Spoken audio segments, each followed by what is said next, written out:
Okay, we're going to open the March 5th meeting of the East Long Meadow Planning Board. First one to Mass General Law. We're recording this meeting for the minutes, and LCAT is taping the meeting. Is anyone else taping the meeting? Hearing none, we'll proceed. We have tonight John Torsha, Lou Moravito, Russ Denver, Tide Richards, and myself, George Kingston. First order of business is approval of the minutes of February 5th, 2019, which you all should have done. Any comments or corrections on that? Hearing none, all those in favor? Aye. Aye. All those opposed? Okay, they're approved. So we have 4 things to talk about tonight and 1 endorsement. Actually, I think we're going to only talk about 2 things tonight. But let's start out with the forms. I think everybody got a copy of the new application for special permit. Yep. I have already given Constance my comments on that. I don't know if anyone else has any specific comments on it. Now, mine were that it seemed a little long, although there's a lot to cover. But I suggested that it needed to be more targeted towards what we do for special permits, which is restaurants, daycares, and not pre-existing non-conforming. And you got my comments, right? I did, thank Okay. you. Did you understand what I was getting at there? Absolutely, I did, and you know, I brought this with me from my previous employment, and some of the planning board had other jurisdiction that fell under their purview, so I needed a little bit of creative constructive criticism, and I think this was very helpful. I think I asked the question last meeting, that did you believe in your professional opinion that if everyone submitted all the information as requested, that it would streamline the process? Absolutely, And you said yes. Okay, you're our paid professional staff, and I respect your opinion. Thank you very much for asking my opinion. Because if it doesn't, then it falls on your shoulders. I understand. And the objective is to get you complete submittal so that you can make a decision, hopefully at one meeting. And Yeah. we've had applications before, that have come before you that have had all their documents in order, and you were able to approve the submittal, and the project moves forward. So we don't want to hold people up. We want to, again, help them prepare case deliverables that you can review and that they can present, that are organized and provides all the information that you need. And we need to work together to make this happen, and the more you drag your feet, Mr. Developer, the longer it's going to take you before the planning board. So, and I didn't dream this information up because I like doing documents and forms. I did it because I brought it with me from my past experience, and they've proven to be successful. Mhm. Again, the only thing for me is that we hopefully will be able to help some of the applicants who are not as sophisticated and don't have the wherewithal to get a lot of legal help to work through this, particularly daycares, which very often are started on a shoestring. So it can be intimidating. I hope people will take the time to consult with the office if they don't quite understand the applications. Absolutely. Anything else anyone wants to bring up on forms at this point? Do you have anything on an update to the master plan? I've spoken with colleagues of mine in different parts of the state in regard to how they've been able to move forward in their master plan, and where we are right now is we need to secure some funding. So there are funding mechanisms out there, and we are continuing to explore additional funding mechanisms. There may be a time where we have to go before town council and ask if we might be able to appropriate funds for this expenditure. Master plans can cost to bring in a consultant for a master plan, the range can be anywhere from $80,000 to $140,000 to prepare the document. So and if you should hear this figure, it won't be totally surprising. So again, we'll try to make do with in-house, but as you know, our staffing isn't very deep, and it would be nice if we could utilize the services of our RPA as well as the university. And also Boston University has some availability. So trying to use the students that are available to help us. It'd be nice if we could put together an internship program for the summer and maybe bring on an intern that has the background, the theory, and help them with either a final project or help them build their portfolio so that when they go out and seek employment, they'll have something that is actually pragmatic as well as an educational experience. What do you see as the timeline on this? When do we have enough that we can go out and look for input from the residents? Because I think that's critical, that we hear from the residents of the town what they want to see in the master plan. So of course, you know, we did our non-scientific survey last summer, and so we have that information as a foundation. And I would caution that that's not really a foundation. as a starting point. Okay. Okay, That's a better. as a starting point. And of course, I'm always happy to hear from people, members of the residents of the community who have certain topics that they might be excited about that they've seen elsewhere, insofar as any type of development to bring into the community. So I think we might want to consider, as we move forward in our work sessions, how we might have another public hearing, start maybe working on some charrettes. Yeah, I was gonna say, I mean, we what- can do. What about doing a charrette? Do we have Mhm. the skills in-house to do that? I think we could. I think that would be something that we would enjoy putting together. That's planning, you know. So we do a lot of administrative details. I think sometimes if Bethany sees one more letter that she has to scan and file, and date stamp, you know, it's just, you know, it starts to, it gets, it's not exciting. It's not, you know, but it's what we have to do. Bethany, have you got any experience or training in doing charrettes? Do you know what a charrette is? No, I haven't Okay. heard that term before. How do you spell it? CHARETTE. It's a meeting where you do focused discussion to come up with concerns, basically. Okay, yeah, I've done that before with residents. They probably call it a different name. Yeah, I think so. But it's a formalized way of getting a group of people to express their concerns and desires, okay? And to capture that as you do it. Mhm.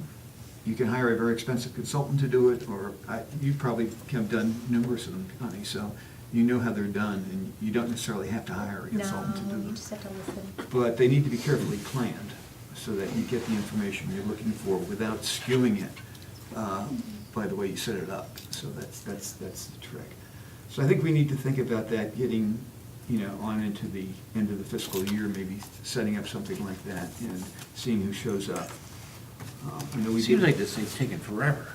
Well, master plans do take forever. Oh, I know, but I mean, just, Yeah. I Well, we've think- got it done. We've had 3 planning directors in a year. Yeah, I know, So yeah. that's, I think we started out trying to roll it along. I mean, that is my goal, to update our master plan. And I think now that we've got staff, and again, coming into the beginning of the season and having our work sessions, you didn't have a work session before, you had public hearings, and by the time you got to the end of the night where you might be able to do something that is stimulating as far as planning goes, you were tired. So now with every other session being a work session, think it gives us an opportunity to move that project forward and bring it to a realization. And you're right, it has taken a long time, and that's probably why we're still looking at a 1976 plan. Why can't we just sit down and say, listen, we recommend this group to do it, this is how much it's gonna cost, this is what their schedule is, this is what we're gonna get for the money. We don't have the money, or we do have the money, we'll go to town council, get it approved, and just be done. You want us to send out a request for proposal? Well, I have to go through the chair, so it's up to George, but I'm just thinking to myself, I mean, let's get it done. I mean, we talk about it, but we don't know what it's gonna cost, and rightly so, because we don't have any prices.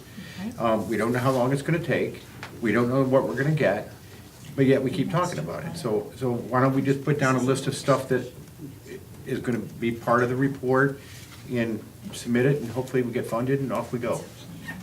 Well, Do you agree? I agree that getting a price is a good way to start. RFPs are not expensive to do. We share them, different, and we probably have an RFP in our database, maybe not, but I can Yeah. put it on the But I listserv. mean, we have to post them in certain places Mhm, so yep. that, to keep it legal. Yep. But yeah, that's a good way to start and Okay. get us off ground zero at least, you know, and. I mean, once we jump into the game, then we're off and running, but right now, we're kind of talking about it. Yeah. And we might also look into whether we can get any DLTA funding to, not to do the plan, because that kind of funding isn't available, but to help us look for grants to do that, and to help us put together the RFP and evaluate the results, okay? Okay. Because, you know, the RPO does work with a lot of towns on their master plans, okay? They have a lot of expertise in that area, They do. and they might even be one of the ones who would submit a proposal. Okay. So, if we need some DLTA funding to just get started, that would be possible. I don't know whether there's any available yet or not, but it doesn't hurt to ask. It doesn't, and I think the only impediment to this would be, have we used DLTA funding for the open space plan? Because we were talking about that, but we will ask. We can ask. I mean, it's like anything, they get a whole list of people who want stuff done, and they start from the top, and when they run out of money, they say, we're sorry. Right. Okay.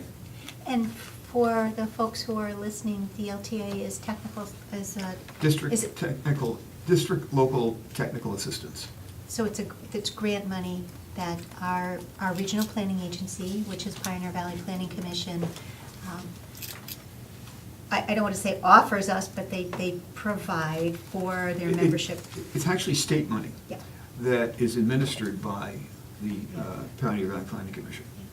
And people don't understand one of the purposes of the regional planning agency is the clearinghouse, if you will, for the state funding. And if we were not a member of the RPA, then we wouldn't be eligible for many of the grants and opportunities that are offered at the federal and state to the local level. So it trickles down from the top. Okay. Moving right along Oh, so would you like to make a motion? to, Yeah, I think we should. we'll make a motion. I make a motion that Connie and her team put together an RFP, get an idea of what the cost is gonna be, the timing is gonna be, the schedule is gonna be, description of the work, and then when you're ready, we'll just present it to the board, and we'll talk about it. If we approve it, then we'll go to town council for funds. Okay. It's pretty lengthy, but. Yeah. Do I have a second? I'll second. Further discussion? Hearing none, all those in favor? Aye. Opposed? Very good. Okay, thank you. Okay. Moving right along, mixed-use zoning. We got the words right this time, mixed use. Okay. I have a revised draft of just the outline. And my thought is, that we need to have some kind of outline that lists all the stuff that needs to be considered in writing a zone description for this. And I took a lot of the structure from the other zones, the special use zones that we have, including the Elms condominiums and the Fields of Chestnut. Okay. So. Before you do that, Yeah. so we have a letter Mhm. from Tom Florence. This is, motion was made and vote was taken to refer to the planning board for review and subsequent public hearing. A request by the petitioner for proposed zoning bylaw amendment. Mhm. Did they review a proposed bylaw amendment? No. Or is this open-ended? This is open-ended. Okay, thank you. Okay. So we need to advertise and, but have we opened the public hearing on this yet? We are re-advertising for the March 19th Okay. hearing. There will be two ads, or there are two ads that Yes. actually ran today. Okay. One is to introduce mixed-use zoning to the town of East Long Meadow. The other is parcel-specific, to consider, if the zoning amendment is approved by the town, development of this particular parcel, and it's been noticed, so it would be 330 Chestnut Street, as a mixed-use zoning Okay, so district. those are two separate hearings? Yes. Okay. Oh, and we are also, as part of the addition of the mixed-use zoning district to the town, we will also at the same time consider amending the zoning map so that you're not putting it back out again for another ad. So you can discuss accepting, or you can discuss the particular zoning district, and at the same time, should you approve the zoning district, then you would at that same meeting, vote to amend the zoning map. Okay. So, this is, and do we have extra copies of this, if anyone in the audience needs a copy? We didn't prepare extra copies, but if people would like to put their email on the sign-in sheet, we can email them. Oh, yeah. I don't think there's a photocopy machine, but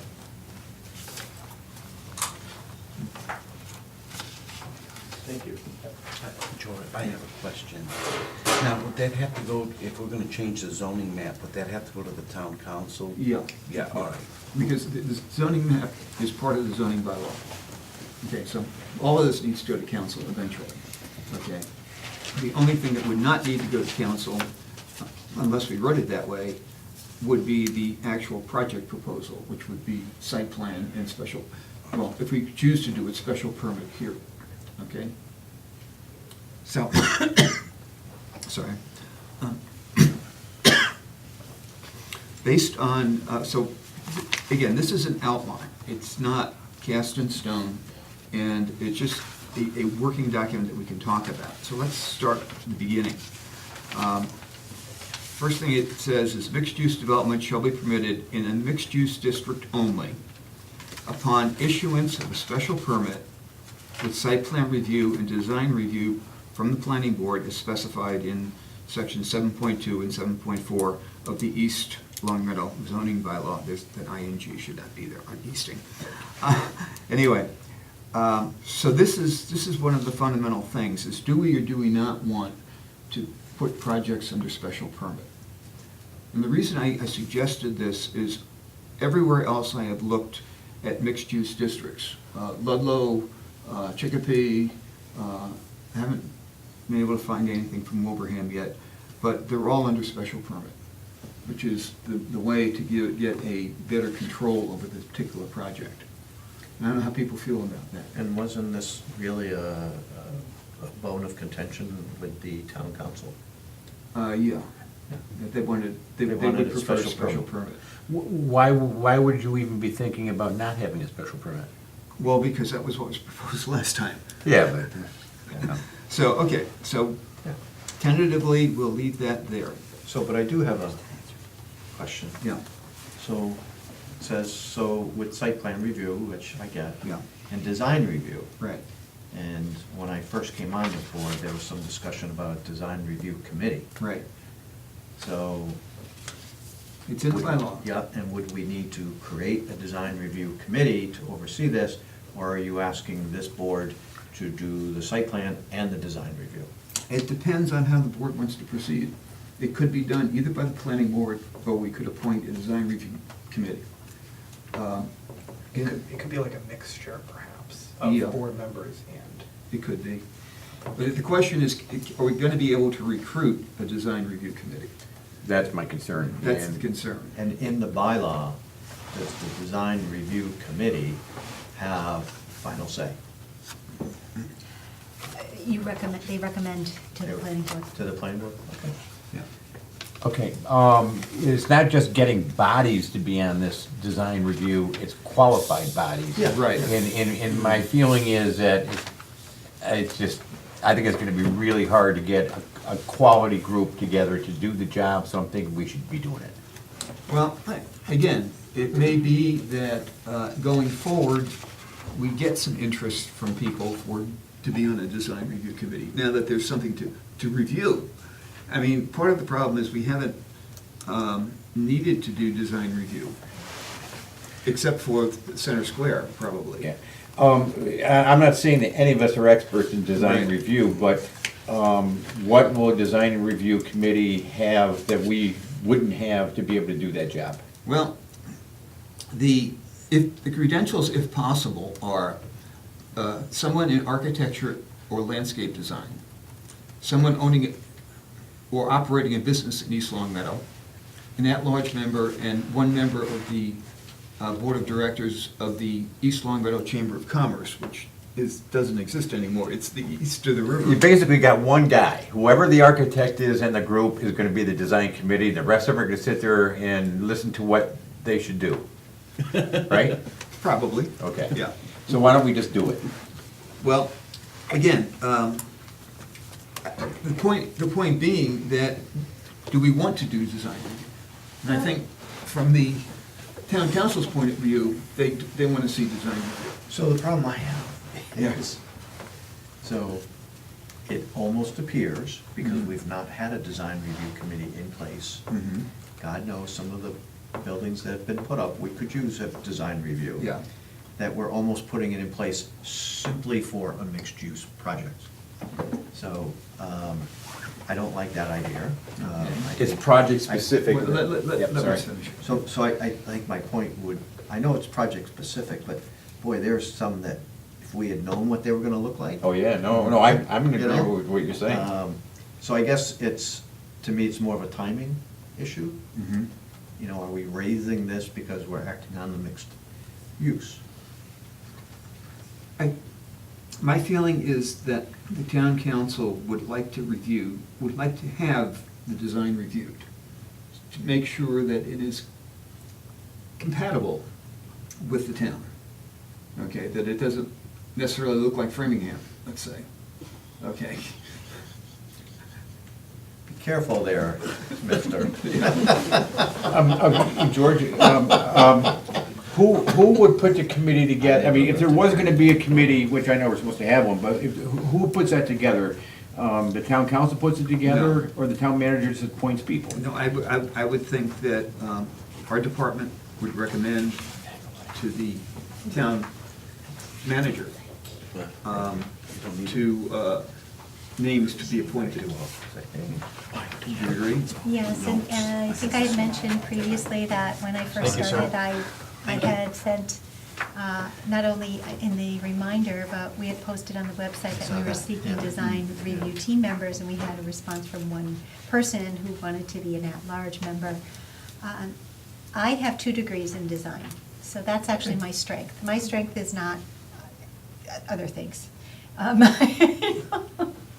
My strength is really design. And as a board, you all are, under your purview is the architectural elements based on the exterior of the building, the elevation drawings. You as a board are allowed, if you will, entitled, authorized, pick your word, to consider how a building addresses the site. That comes under site plan review itself. So you could have said, I really don't care for these materials that they're using for construction, or maybe, Mr. Applicant, would you please bring your sample boards to the table? You can do that under Massachusetts general law, under your site plan review, again, because of the exterior architectural elevations. Okay. So anytime you want to see something, I welcome the opportunity to ask an applicant to bring sample boards to you, or tell the board what color Benjamin Moore paint they're going to be using on the exterior of the building, or, you know, oh my goodness, we're going to put an orange roof and blue paint? I don't think so. That's not really what East Long Meadow is all about, because it's not a traditional type of architectural colorization. So you have you already have some of you already have the tools, and Okay. you have the teeth. And as far as design review, we could use an associate member on the planning board, and maybe if there is a landscape Interest. architect or an architect or someone from the design professions who is interested, the associate member has to be present when we're hearing special permits. They don't necessarily have to come to every meeting, but I know people's time is precious, and sometimes they can't devote time to meetings with regularity, but they could come, you know, every now and then, if you will. So, or make comment for the board. So those are a couple of ways Okay. to maybe get, when you see good design in your travels, take a picture of it and carry it in and say, hey, I saw this in Framingham, and it looked great. You know, I'm just saying. But I saw this one in Framingham, and it didn't look so good, you know? And we don't mean to be picking on, Yeah, not picking on a particular town. no, we're just You know, borrowing, yeah, so, anyway. no offense, All right, Framingham. thank you if for anyone's out that. there. Okay, I'm fine Yeah, with the it. reason for calling Reads it well. design review is we've got several Yeah. pages about what design review is. Okay, great. And it gives us guidelines for what to review. Great. Okay, so the general description is a development consisting of a mixture of residential, commercial, and business uses and building types. Okay, can I ask you Yeah. a question? I'm sorry to interrupt you. Sure. So we're gonna go forward with a design review committee, Tentatively, tentatively? yeah. We're going to go forward with design review, whether Right. it's done by Doesn't say us committee. or by a committee. Okay, well, so we're gonna come back and talk about that again? Yeah. Okay. So we haven't made any decisions? This is not a decision-making meeting, okay? This is, let's talk about this. I just wanna make sure I understood, because I don't wanna come to the next meeting and go, don't you remember at the last meeting, we agreed to do X, Y, Z? Yeah, this is tentative, okay? That's open-ended, it doesn't say committee. Right. Yeah, yeah, right. Yeah, that's the other thing, because we don't need to get into it now, but I have some other ideas on how we can skin the cat. And Okay. get it done right, because quality is more important than. They do that in Framingham. Hallelujah. Okay, general description, okay, mixture of residential, commercial, and business uses and building types, including single-family dwellings, townhouses, multifamily dwellings, with or without business or commercial spaces, business and commercial buildings, and open space. Okay, so that's kind of covers everything. Okay, I have a comment on that one. Yeah, It sounds like everything that's written here under mixed use is residential, even though you're using the words commercial and businesses and stuff, but there's no obligation to do anything but residential. So what I'm saying is, you know, even though we're talking about all these other uses, we haven't said anything in here that a mixed use has to be mixed use. Like, for example, we're calling it a mixed use, but a developer can say, well, you know, nothing worked out, so it just turned out to be a housing project. Because I never got an office building, I never got a retail store, I never got all these other things that would be part of a mixed-use project. So what I'm trying to do is eliminate a mixed-use project from being just a residential project. well, it says a mixture of these uses. But there's no obligation to do that. And the reason why I'm raising this point, I've been in this movie 100 times before in other towns where I go in to do a mixed-use project and they say, well, where's your retail? I said, well, I don't have any retail. Well, I can't approve your project because it's not mixed use. I mean, and So how would you, well, in most of the towns I go, you've gotta use 3 different uses. So it's gotta be residential, there's gotta be 3 components. You know, it doesn't, you know, like residential could be a component, retail can be a component, and office can be a component. Or forget the residential, I know that's not, maybe not be the case in this here, but retail, office, and industrial. I mean, that would be mixed use. So you could just say, mixed-use development will mean, instead of, Must include, I'll get into that. Okay. Will mean a development consisting of mixture of residential, commercial, and business uses in building types, including single-family dwellings, townhouses, multifamily dwellings, with business or commercial spaces, business and commercial buildings, and open space. that's what it says right here. That's right, that's all I'm doing is Um, adding will and deleting or without. it's good, he's putting an obligation Why in there. will instead of shall? Shall is more definitive. Yeah, that's fine. Okay, yeah. I just want to make sure that whatever mixed-use zoning we approve, it doesn't end up being just one use, because that's not mixed use. So if you take out or without, Well, this says you can have a multifamily building without business or commercial spaces in it. We can take that out, that all the buildings would need to have, but all multifamily dwellings would have to have that. Another way to do it would be to add what Ty just said, another sentence that says something like, a minimum of, the project shall include at least residential, retail, and office space. What about light industrial? No.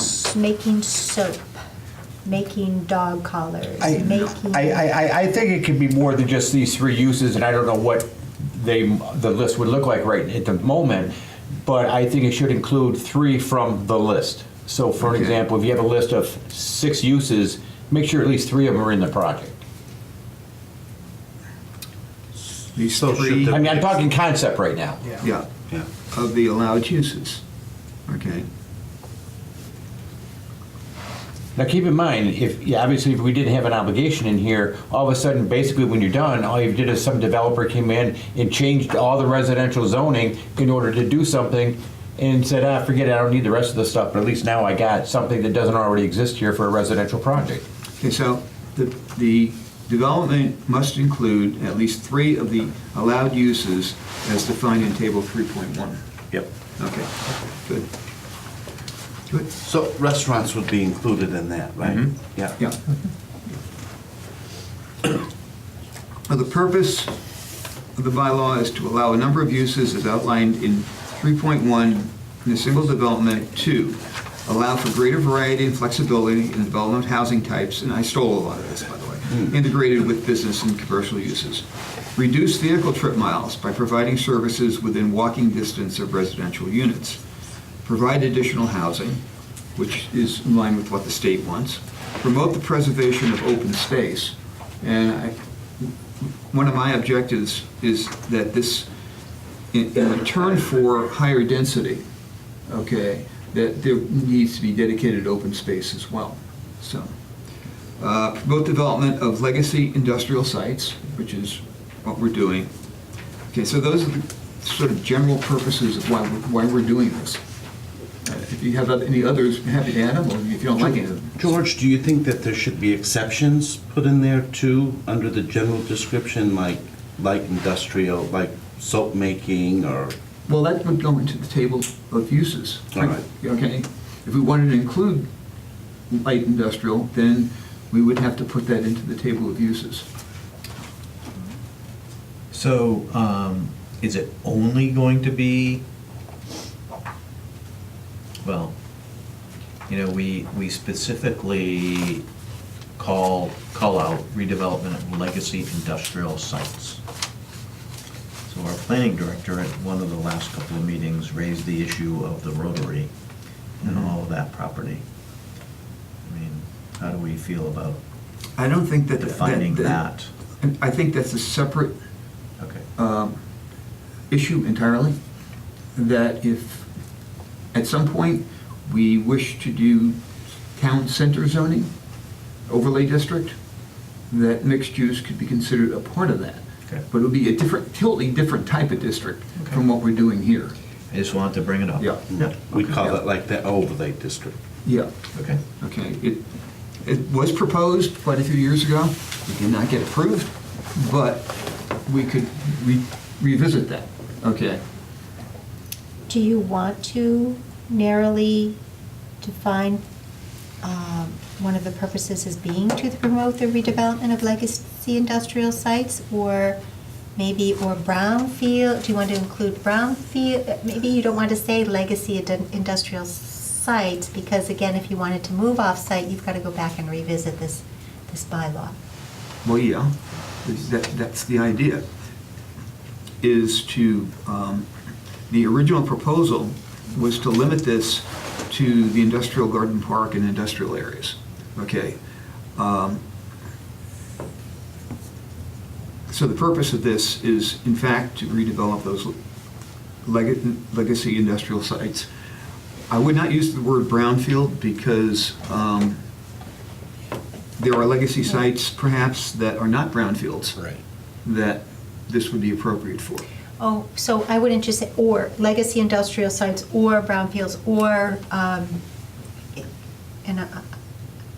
other sites that might be suitable for such redevelopment or development? Or do you, we can really go off on a tangent Yeah, here. I mean, the purpose paragraph is just sort of words that say why we're doing this, Mhm. gives a reason for it. It doesn't have to get real specific, okay? But it sort of gives you the overall outline of what you're trying to do.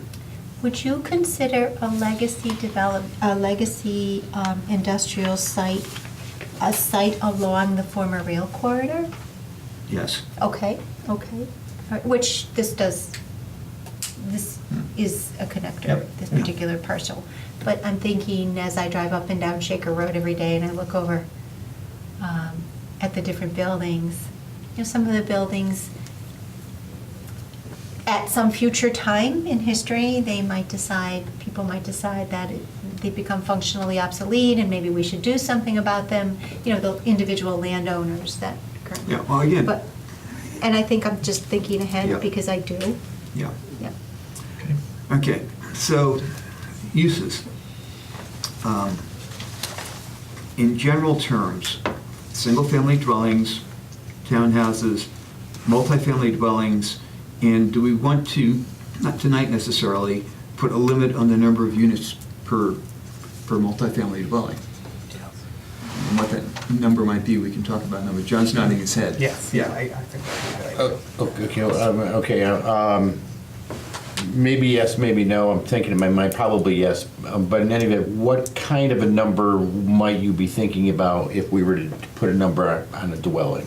I mean, you guys might be thinking like 6 per building, or 30 per building, or 90 per building. What kind of?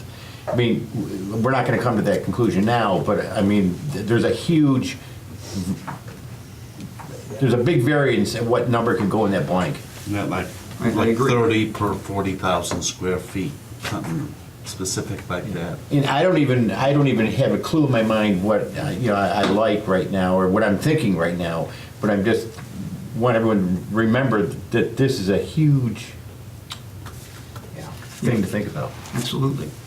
And I'm just thinking that that number is going to come from looking at how big the buildings are going to be in square footage, and how many floors they have, and what's the square footage of a dwelling unit within that, okay? And you just do the arithmetic. Yeah. Yeah. It's kind of funny because I've seen some projects with lots of units in a building and they might look great. And I go, wow, that really fits in a lot good. And I've seen others just in reverse and I go, oh my God, that looks like a dog's breakfast. And there's only 4 units in that building. I mean, Yeah. so it almost seems like it's gotta blend in with more than just an answer, but maybe how the site lays out and how the project comes together as a whole.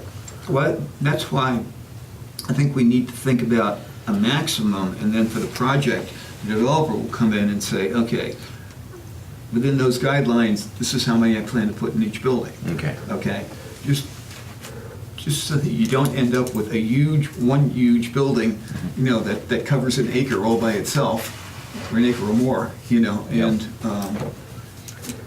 So we have to be mindful of the fact that this number, even though we gotta fix the number eventually, there's kind of a sliding scale based on not just the number of units per building, but what's the project gonna look like overall, and how is it gonna lay onto the site? exactly. And then, I specifically say business and commercial because, as you know, we have a business zone and a commercial zone, and they have different uses in each one. You can't have retail in a commercial zone, and, you know, that's, I don't know why that was ever done, what the legacy reason for writing it up that way was, but it was. And my feeling is that the intention here is to have both things like shops, restaurants, and offices, professional offices, real estate offices, insurance offices. So, do you think, when we initially did this last year, we went through 3.1? Right. So, do you think we can revisit those uses? Absolutely, And- absolutely. Okay. Um, We don't need to do it Yeah. tonight, but I know we spent And if you, a fair amount of time doing yeah, that. if you don't have a copy of it, I'm sure that I can give Connie a copy of what I've got. Yeah. And then if she doesn't have it, it's this thing here. So we pretty much said yes, no, no, to types of uses that we envisioned in this type of thing. So obviously, we were looking at restaurants and dry cleaners and accounting offices and print shops and coffee shops and, Dog groomers. did I agree to dog groomers? I don't remember. I don't think so. But, Dogs are big, you know, Yeah. Yeah, I They're- think we were fine with dog groomers, Yeah. but there was a couple of things. Oh, funeral homes, we said no. no, yeah, Okay. yeah, Okay. Yeah, it'd be nice to revisit that list. yeah. Now, that list, that is what we're calling the business list here in this sentence? Business and commercial. Okay, Yeah. is part, all this stuff we're talking about is part of, okay, good, because I want to make sure And it that would they're, be I want to make sure detailed. they're included And here. it would be detailed in that 3.1. Okay, Yeah. okay, good, thanks. You remember that discussion too? Oh, I sure do. Oh, yeah. It'll be an opportunity to update our table of uses, because our table of uses is a little Spartan, and sometimes, Yeah. Okay. You realize that you're in the high school when you say that. oh!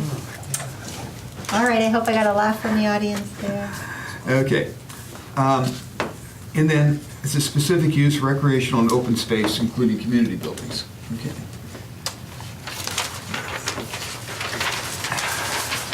Again, it's a very general thing that we need to put a lot of specifics on, but we're looking for general agreement on things.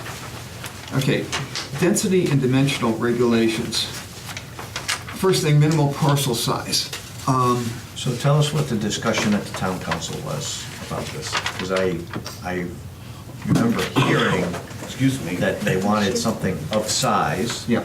They didn't want squeezing it into like a 5-acre lot or Right. something like that. So what were their thoughts? Do you recall? Yes, the thoughts were that they want this kind of development to go into the specific site we're talking about. And they don't want people coming in with 5-acre sites Right. wanting to do this. Right. Okay, which would eliminate most of what Connie is talking about along the railroad Okay. track. Yeah. Okay, would eliminate Cardamondi. certain Right. empty places in the middle of town right now. Yeah. Okay.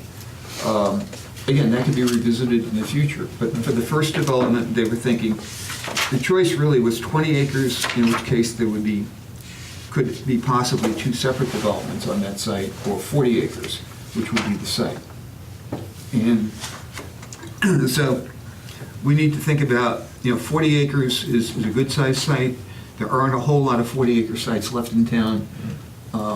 This would limit it. And then if at some future time, people saw that this was a really great thing and saw ways they wanted to go into other places, then the bylaw could be revised. Right. I mean, Okay. So my suggestion is 40 acres, but you think about that, you know, whether you would. And I don't mean to be talking so much tonight. Please, But you're the expert. we definitely need a number, no doubt about it, and it can't be a small number, but I think 40 is too big, and I'm thinking 15. But I'm not locked on that number, I'm just kind of throwing it out there to see how you guys think about it. Why 15? I think you get to the point where you're kind of like, almost like controlling every single project, going, okay, now what are you gonna do? Okay, now let's make an amendment just to make sure we slip underneath your acreage. And also, so we don't have to keep reinventing the wheel every time someone comes in with, let's say, a 35 acre parcel instead of a 40 acre, or things like that. And I think 15 seems big enough where you've pretty much ruled out projects that aren't well thought out, just to squeeze them in to 5 acres, let's say. So can you give me a visual of a property in town that might be 15 acres? No, because everything in town is smaller than that, unless we're going on the outskirts, out in the industrial park, for example, in, you know, a 15-acre site. What do you think Cardamundi is? Oh, that's bigger than 15, of course it is. That's Yeah. probably 40 acres. Okay. You know, I haven't looked at their tax map, but Yeah. I would guess it's probably that size. What's the size of the lot behind Stop and Shop? That's probably 10, 15. It's all wet anyways, but No, it's not. no. No. It's a great location. Well, for example, that would be a good spot, let's say it were 15 acres, that would be another good spot for a mixed-use project, because you got retail and residential side by side right there. And you got restaurants and everything else.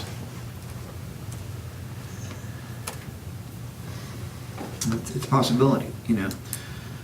Those are the issues. Let's think about. So I guess what I would like to see from our staff then, could we get a number of lots at 15 acres, at 20, at 30, you know, that type of thing? So that we can get a vision, you know, we can just kind of. You can have ideas of, in the next 10, 15 years, what might come before us. Yeah. There could be mixed use that we need to be cognizant aware of. Yeah. You know, And I would suspect that our software would be able to pull that up fairly easily, wouldn't it? Yeah. So you're looking for an inventory of lots greater than, 15 acres. Well, that doesn't work, because you can put 3 different lots together and create 15, and it'll never pop up in your list. Yeah.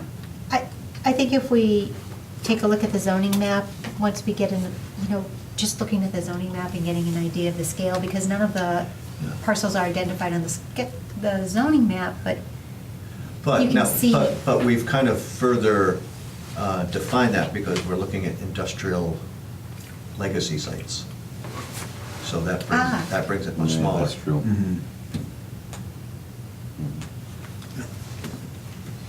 But I also do like that idea of, if the area behind, hypothetically, was behind Stop and Shop was, let's say, 15 acres, and we're using a 15 acre as a line. Well, let's just use the definition that we have right now. Well, that in fact is a legacy industrial site. Is it? Okay. Yeah. That was a stone yard Okay. at one point. How long ago? 50 years or more. I think if you start going below, and maybe even you could go less than 15, but right now I'm still thinking 15 or greater. I'm not interested in going below. Yeah, because, okay, good, because I don't want to start getting into No. rough Yeah. waters, and I think anything less than 15, you're starting to, I was really thinking nothing less than 20. but- Well, 20 is, you know.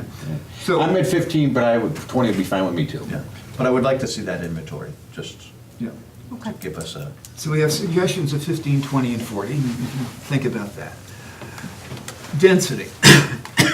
This is one of the most important definitions that we have.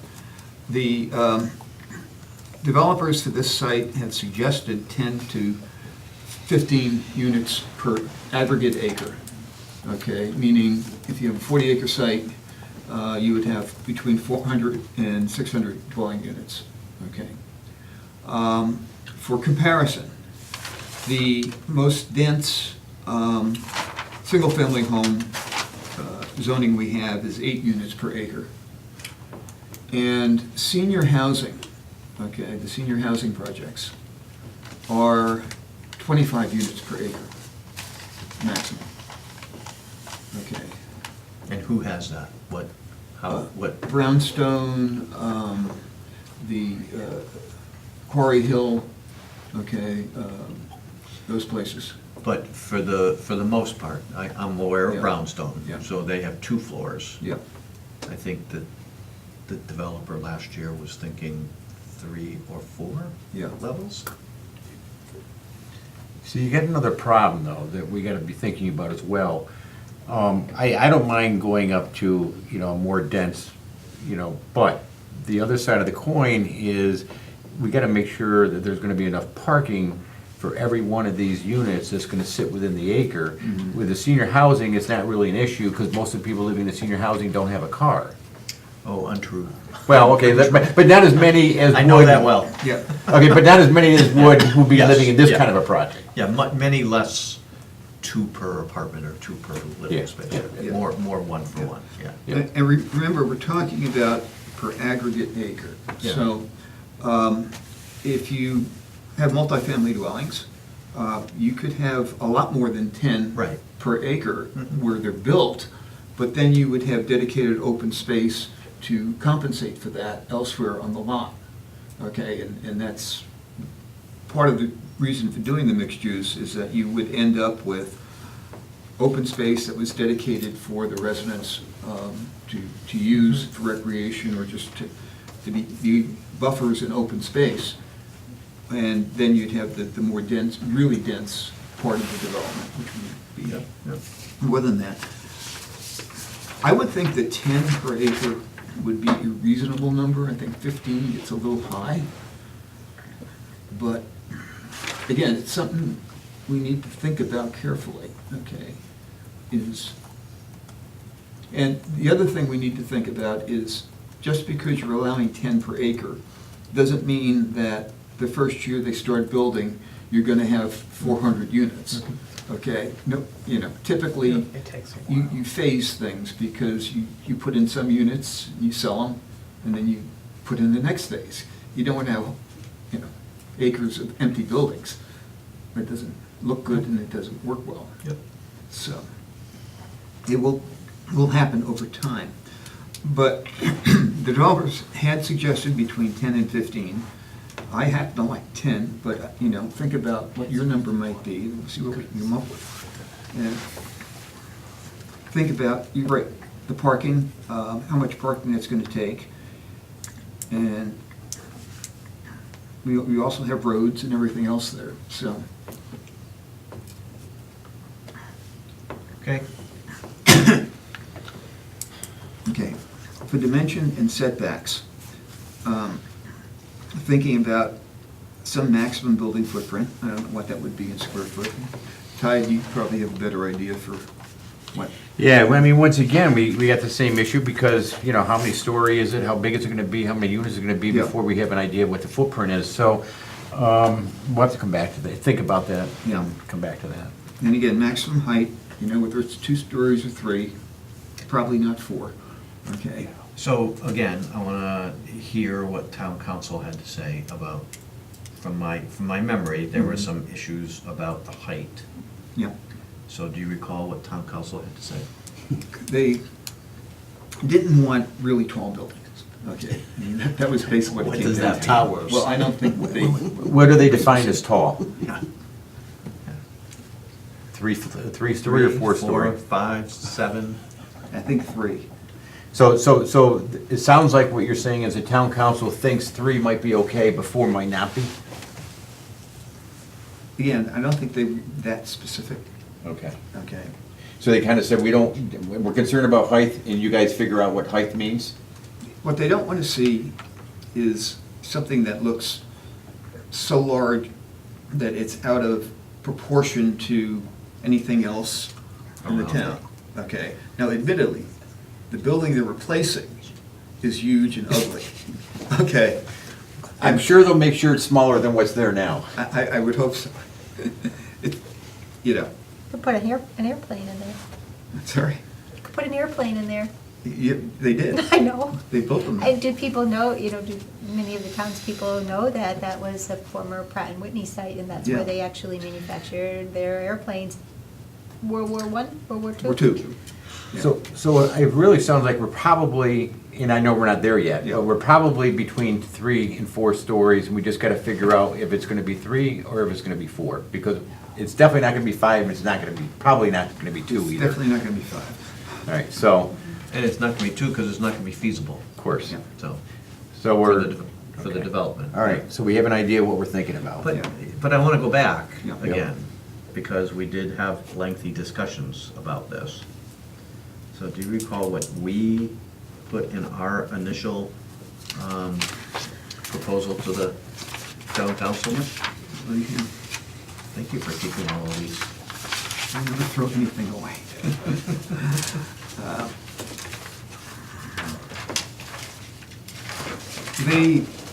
The proposal is a maximum of 4 stories, and 50 feet, up to 400 feet from the front line, and 4 stories, 60 feet, over 400 feet from the front line. Okay.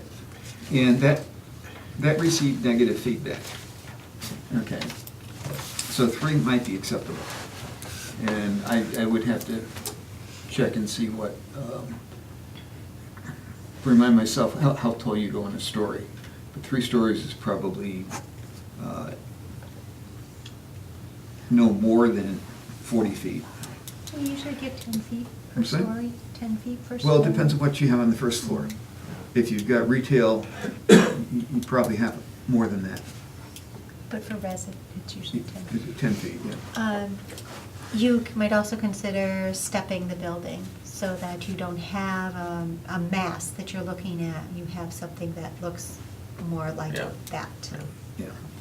It's New So, York City. so I'm a little torn on this. Okay. Okay. And the reason I'm torn is if we make it 3, Mhm. okay, and the first floor is commercial Mhm.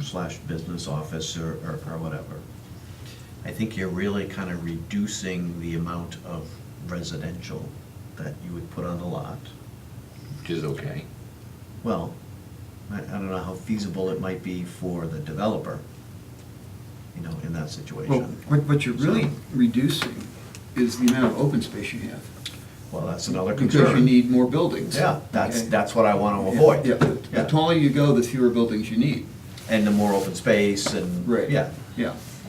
I So- mean, because if you really kind of want to, I know that building has been there for a very long time, Mhm. but it would be nice to have a lot of open space, or as much as you possibly Yeah. can, because it's supposed to be a mixed use, which also includes recreation and, Right. for the people there, walking paths and Mhm. all that kind of stuff, so, but, Yeah, well, another possibility is, in the previous proposal, there were different heights from different setbacks. Okay? If we somehow specified it so that, let's say, the buildings at the front of the lot were 3 stories, and the ones behind it were 4 stories, so that you get that step effect. Okay? And it doesn't look, what town council doesn't want to see is the concept that you see around Boston area, where you've got basically right up against the sidewalk, 4 or 5 stories. Right. Okay? I agree. That works in New York City. I grew up there, it's beautiful, but this ain't New York City. yeah. Yeah. It's not Framingham either. Sorry. So I like that concept. Yeah. I mean, to me, that's kind of a happy medium, Yeah. so. What do you guys think? You like that concept? That'd be, I think, a good compromise. Yeah. Yeah, I do. And plus, it has a certain aesthetic too. Yeah. Because if every building was the same height, I think it'd be a little boring, but, so. Okay. Again, these are details that we're not going to get into tonight. Yeah. But things to think about, the setbacks between the buildings, okay, how far apart are they, minimum, setback of the buildings from the roads, the internal roads and the external roads, and then from the parcel boundaries. And a big concern there was the abutting of the fields of chestnut, that we need to have on that side, certainly a buffer of sufficient height, size, that the people at the fields of chestnut are not looking into the apartment building windows, and vice versa. So there's no property between those two? Is that the rear There's lot? tree. The rear lot, The rear lot? Isn't there just a little bit of wetland between the two, maybe? Is that- there is. Like a little wetland buffer or something? There's There's a- like a house there too. Yeah, there's a house. Yep. But that's And on there's- Chestnut, that's a small parcel that's cut Yeah. out on Chestnut. Okay. Oh, yeah, further So back they, now. so but- their lot lines merge near the rear of the I property? believe that's true. But there is a bunch of woods back there and some There's an trails and intermittent stream that things. goes through there. Yeah, Okay, so there's some wildlife yeah, already. so, something to think about. And then the setbacks from the parcel boundaries, front, rear, and side. The rear of the parcel abuts industrial land, okay? So, they're gonna wanna be not right against that, because you get residences right next to the industrial, that's hard to sell. But the side and the front, we need to think about what would be appropriate without going overboard.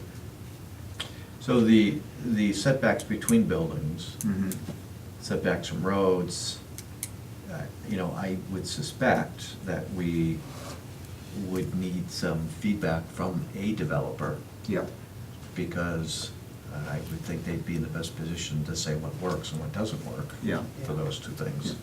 So when we have the public hearing, I'd like to be able to hear from a developer on what they think might work, or has worked in other locations. Yeah. But,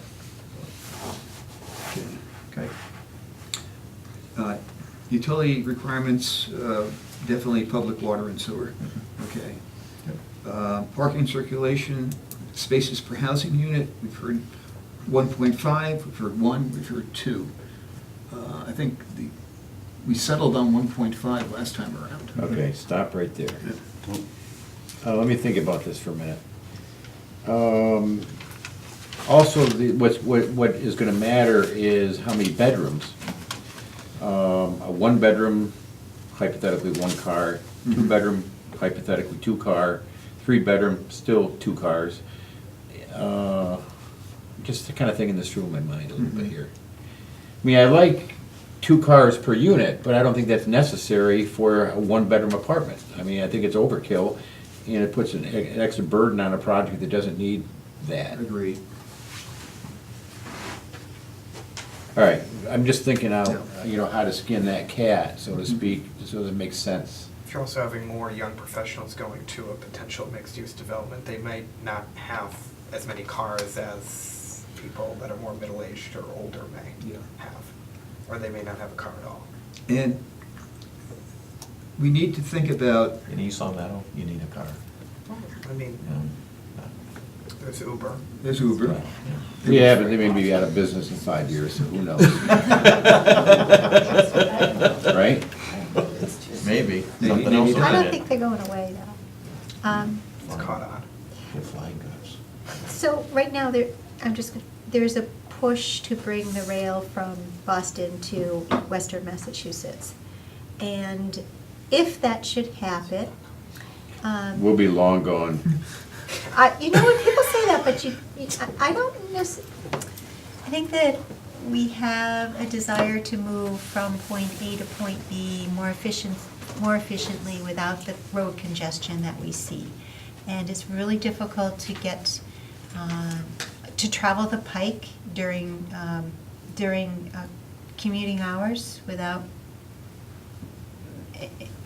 incurring a traffic type of backup or accident or what have you.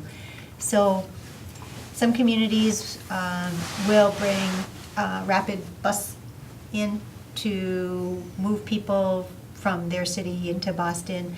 Other towns will take that rapid bus and get you to the rail, and then you get on the train. We're used to just one leg of the journey, get in the car and drive to our destination. But in other parts of the state, it doesn't necessarily work that way. And I think we have to be mindful that the baby boomer generation, which is very car dependent, is beginning to prefer to have someone else do the driving for them. And if we move forward with this project, perhaps this is an opportunity to create a small sort of transit-oriented center where a bus could take you from this development downtown Springfield to catch the train into Boston, or to Hartford and take the train down to New York from Hartford, or I guess Springfield also. But, you know, it might be a time to consider, with the parking cap at 1.5 spaces, alternative means of transportation, and perhaps, and I'm not talking our local transit authority. I'm thinking maybe it might be an opportunity for one of the larger bus transportation companies to come in and establish a very small satellite bus station to get people on, to disperse them to other areas where they can pick up the next mode of transportation. I think that this is a good concept, and would impact the number of spaces. But I think we need to think about that some more and look at other, particularly the elderly housing developments in town, and what the space requirements are there, and how full they are, okay? And it's easy to look at that. We already defined for the rest of the town spaces per square foot of commercial business uses at restaurants per seat. But I think we may need to rethink that for this zone, because the concept is that the restaurants are gonna be catering to the people that live there. I mean, people will drive to them, but a lot of people will either walk downstairs to the restaurant or call them up and have the food delivered. So they may need a lower density of parking than what we require for a destination restaurant, if you will. So give it some thought. Again, we need to. That's a good point. Include that. Landscaping and buffer area requirements, I think we need to think about what those might be. We talked about design review. Dedicated common open space requirements. I think we should talk about the percent, in terms of a percentage, how much open space there ought to be. And a dedicated open space, okay, so that once the project is built, that area, you don't build on it in the future. Community association is important. Whether it's all rental, or whether some of it's rental and some of it's bought, or some of it's condo. I think there needs to be a community association to deal with the host company, so that individuals in the community have a voice in how things are maintained. So how would we structure that in a bylaw? State that there has to be a community association, and that the bylaws of that association need to be filed with and reviewed by the planning board. But we would not put membership language, No. things like that in there, or No. dues, or No. just a set of Yeah. bylaws for a community association? Yeah. But if you don't have a membership obligation, then who are the members? Well, my question is, are renters and owners going to be treated the same in a community association? Well, that's something that I think. That's it, I don't want to get into Yeah. that. You don't want to get into that. You don't want to get into that, But okay? I don't, Because that's not up to us. Right, that's not up to us. Yeah. But we have something like that written in on some of the special use regulations. 5.9.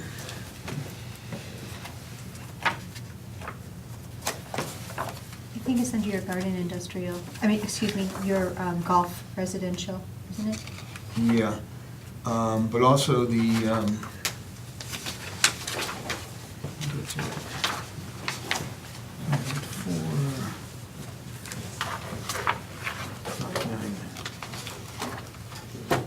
I think that there was something in here on.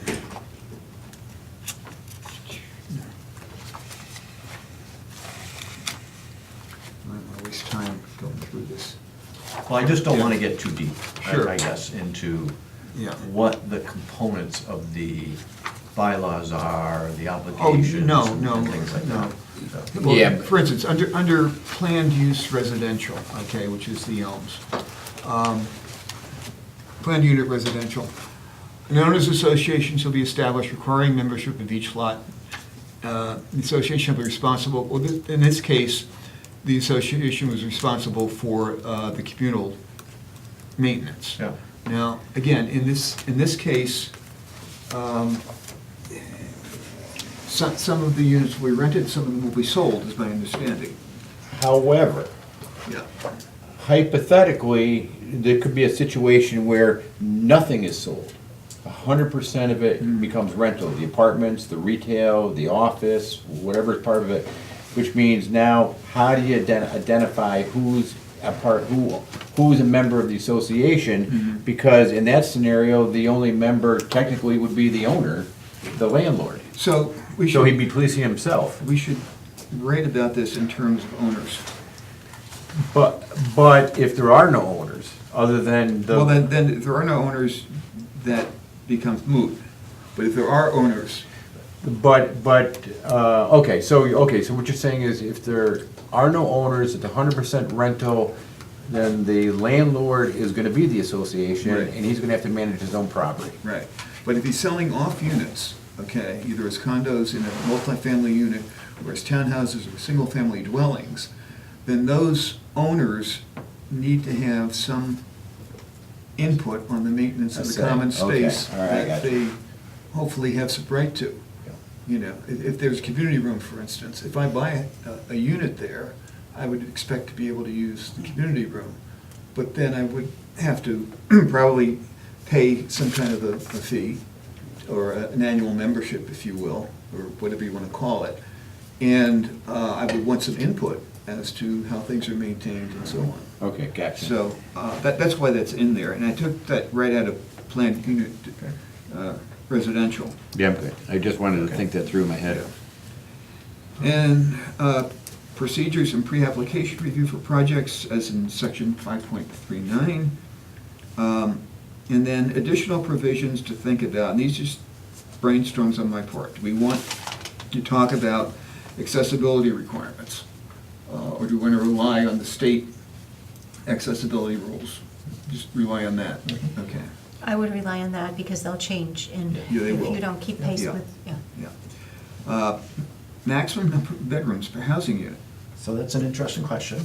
Yep. Um, That's written into the bylaw for the Elms, And what is it? up to 3. Because envisioning at least the past project that Mm-hmm. we've had an opportunity to review, is young professionals, older people like myself who might want to sell their house and stay into town. I think 3 would be pretty sufficient. Yeah, it's something to think about. Yeah. Connie talked about transit or transit-oriented development. Yeah. I don't know if that needs to be in the bylaw, but Well, what would you say if it were hypothetically? What kind of language are you thinking about when you use the words public transit? the other thing I would think about is that the project would have to be compatible with public transport, which means that there would have to be a place where you can get on a bus, let's say. Okay, so if the bus company said, hey, I'd like to pick up people there, then to say, okay, here's your space to pick up people. Here's your bus stop. Okay. Okay, that sort of thing. Okay, all right. As to who does that, you know, It's more of a cooperation than a So- demand. So we would require a location for, public transport. I wouldn't call it public transport, Okay. I would just call it bus service. Yeah. Yeah. Because I don't, PBTA doesn't go out to that lot, does it? They, They go down, Well, they're gonna change their route. I mean, when a project this big is gonna get built, there's no money. well, they'll have to figure it out, but I'm sure they will figure it out, but. well, it all depends on whether these people decide they want to ride the bus or they want to call Uber instead. Uber's not gonna be around. Well, they'll call Lyft. It's not Them either. Boston, yeah, you know, Boston has a hydrant bus transit user. This is not Boston. People haven't grown up taking the bus in East Long Meadow. They're not going to get on, and I don't want to Yeah. refrain, I don't want to talk about any of the services that currently come. This would have to be, again, something that is a direct line to the next leg of the journey, you know, and because you're not going to want to take the milk train to get to downtown Springfield. You want to get there in 20 minutes so that you can catch your train, not an hour. So the last thing I think is vitally important. But this is what Tyke was talking about, a ratio of residential to commercial business area. Yep. Okay. And I don't know what that ratio would be, but it's something to think about, that it's not 100% residential. So I was very comfortable with the 50,000 square feet and the description. I guess none was going to be, was it 50? Was it 50,000 feet commercial? And no individual piece was going to be more than 12,000? Mhm. Yeah. Okay, now, hold on a second. Let me just, I want to make sure I understand what you're thinking in your mind here. What would be 50,000? Commercial, is what you're saying? Commercial / business. There would be no more, / retail, there would be no more than 50,000 square feet total.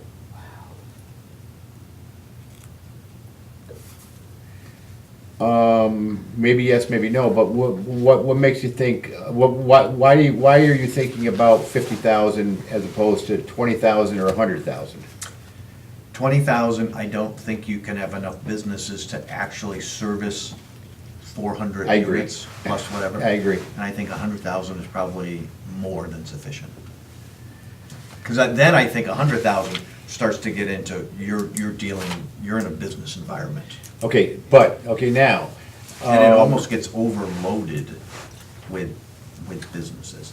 If the types of businesses that are supposed to go in there, remember, I mean, there will be some people that will go there, as George mentioned, especially if there's a restaurant. Mhm.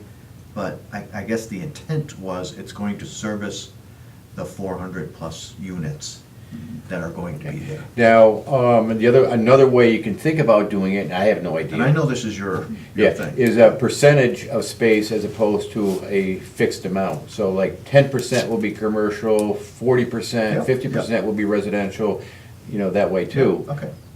Yeah, I think, I just don't want to get too much in there. right, but I think percentages are the right way to go. Okay. Because, again, the bylaw is somewhat general, and he's put down specific numbers that Okay, Yeah.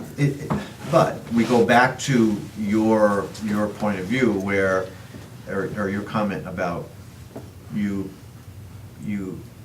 have to say a minimum. No, I want to say it in such a way that it's truly a mixed use. Yeah, me too. That's it. Yes, so I'm going back to that. Yep. So, is it percentage of units built? Is it percentage of the whole? So those are things that I think we need a little clarity on. So it'll be fun working through that. It definitely will be. Now, what you just said a minute ago was, I think it should be a minimum of something. So using what you just said a minute ago, you could say 20% of the project must be commercial, but not less than 30,000 feet. I mean, one way to look at it. I mean, we don't know where we're gonna end up, but I just want everyone thinking about the various Yeah. possibilities we have to work through Yeah. this. Yeah, I mean, one way to think about it is, if you've got a 4-story building, okay, with 1-story commercial and 4 floors of residential, then your ratio is obviously 25-75. Right. Okay, in a 3-story building, it's 33-66. You add in townhouses and standalone houses, maybe you're talking about 20% of non-residential uses. Maybe a minimum of 15% non-residential uses. So that you've got that minimum amount. They can go up on that, but not more than, Yep, that's say, fine. 40% non-residential, so that it's not all non-residential. And you get that mixed, as you say, the requirement for mixed use, not reverting to a single use. So the concept I agree with, the percentages maybe I don't agree with. Well, yeah, but we could work on talk that. about Yeah. percentages. Yeah. Is there anything else that I haven't come up with here that you think needs to be in the bylaw in terms of regulation? Yeah. I don't know if this should be a requirement, but also considering we're talking about such large projects, having impact studies, I don't know if that's something we're getting the cart ahead of the horse. No, that's Here, something to but- put in there. but- I mean, You know, the impact that it would have on cities or town services, or schools, or traffic, you know, I know obviously site plans have traffic studies already. Yeah. But, you know, this is not like a, 10, lot development. This is a much Yeah, I larger- just missed what you just said. Did you say a traffic study or a project feasibility study? Like an impact study. Like on the Impact on schools. traffic or impact on everything? Impact on everything. Okay, I don't want. but if you put it in this zoning, what are you gonna do if there's a 15-acre parcel someplace that gets, someone wants to do a mixed-use project? It's like, oh, come on, you're gonna make the guy do an impact study for a 15-acre project? well, I mean, a 40-acre project and 15 are two Yeah. completely different animals. Yeah, but- but it also depends on what we end up sort of settling on. I mean, if it is 15, then maybe we don't, But wait a minute now. Let me just think about this. It's not up to us to decide whether a project is gonna be feasible or not by hiring a consultant to tell us. right. I think it's showing what the impact of that development would have on the rest of the And town. I'd suggest that what we do is take a look at what the current requirements under site plan review are, and see whether they would be adequate for this. It's actually Okay? on our checklist, an impact analysis, Yeah. on our plan submittal checklist. So I do ask for it, and I get a waiver if somebody feels that it's not Yeah. practical. Certainly, the traffic study we can waive. Applicable. Or that we know, okay, because we've done that many times. The,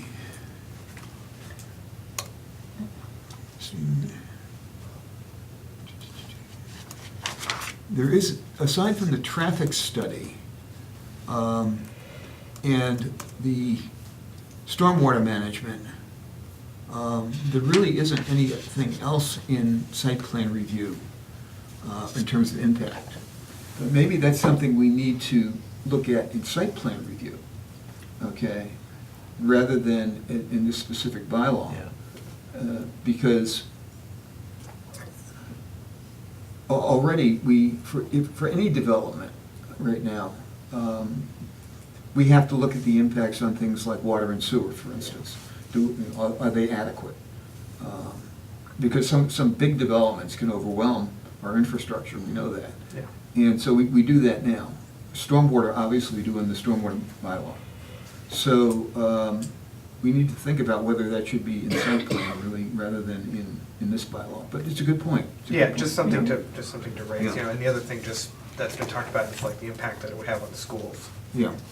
having a development this large. And what about affordable housing?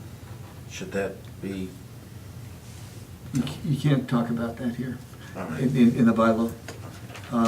That's governed by state law, okay? And right now, we're nowhere near our requirement, so. But I was given a demonstration of the new data hub for PVPC a couple weeks ago, and only like 5 communities out of 40 some odd in the PVPC area actually have 10% affordable housing. Okay? Nobody else does. So we're not alone. Okay?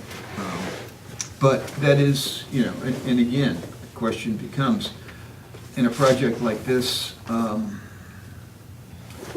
what can the developer afford to do, okay, if he's gonna sell these put up these very expensive buildings, he's gonna have to sell them at a market price. I mean, Unless there's tax credits. yeah. Anything else? No, I thought you did a really nice job. You thought of a lot of things. I thought you did. Well, let's done. take this and go out and do our own research and come back.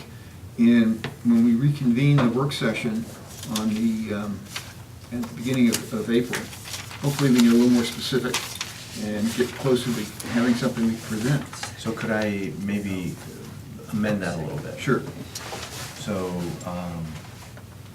maybe all of us over the next couple of weeks, okay, could get our comments from our own research, get them to Connie. Mhm. Maybe Connie could report to us at the next meeting. Well, we're holding a hearing. I know. next meeting, Yeah. Yep. And say, okay, you know, this is what you all thought of, this is Yeah. what further research is all about. Mhm. We go from there. So That's that- great. So we just kind of keep it moving. Yeah, I agree with that. Okay. And yes, everybody, send your comments to Connie. Don't send them to me, because we can't do that through email.